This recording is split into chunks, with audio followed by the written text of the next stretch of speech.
So guys, magluluto akong buto-buto ng baboy, baby back ribs. Tapos ito yung panghahalo ko yung ah medyo katamtaman na ano, tsaka tomato marbles. Tapos lalagyan ko siya ng 5 itlog.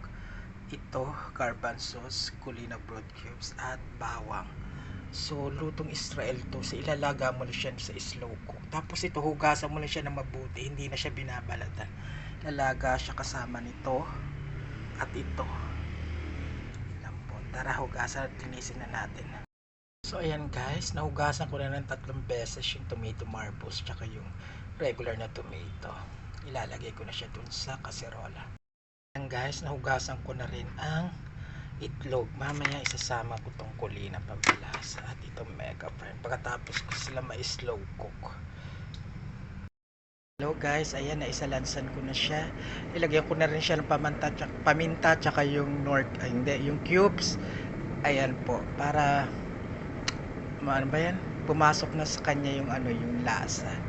Slow cook lang po natin siya for about 45 to 1 hours para malambot po siya kasama ng itlog at itong patatas. Sa Israel ko po yan natutunan siya, Arab Moroccan.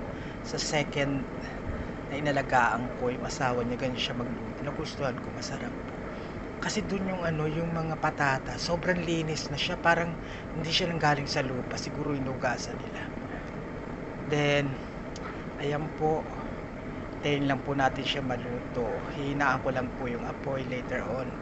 Ready na tayo sa tikiman. Ayan guys, nalaga ko na siya. Okay guys, luto na to. Pwede na. So guys, eto na yung finished product on Sharop. Gantong-ganto yung kaya lang sa kanila, kasi sinasalang nila ng gabi yun. Tapos kinabukasan na hanggang mahina talaga slow cook. Kinaumagahan makikita mo yung sobrang lambot na ng karne at sobrang lambot na rin ng ang tawag dyan ng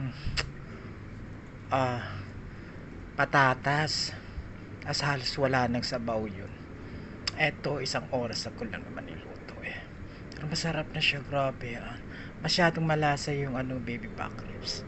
Yan yung itlog, tapos eto yung patata. Syempre bibiyakin ko siya sa gitna. Masalasin ko rin yung balat niya. Ako, ang sarap. I miss Israeli foods. Kain po tayo. And of course, titikman ko lang to. Tapos kasi syempre tapos na akong kumain. I will take my forever arctic. Sinakalimutan ko kanina. Nature Mane and pills of green. Hindi na tayo pumabata, kaya dapat lagi tayo magte-take ng mga food supplement para sa ikalalakas ng ating pangangatawan. Kain po tayo. We need to bless our food bago kumain. Thanks for watching and God bless us all. Hello guys, thanks for watching and don't forget to click like and subscribe my YouTube channel. Maraming salamat po till my next vlog. And don't forget, if you subscribe, to click also the notification bell in order for you to be updated in my next video that I'm going to upload. Thank you so much for watching. I love you all. Mwah.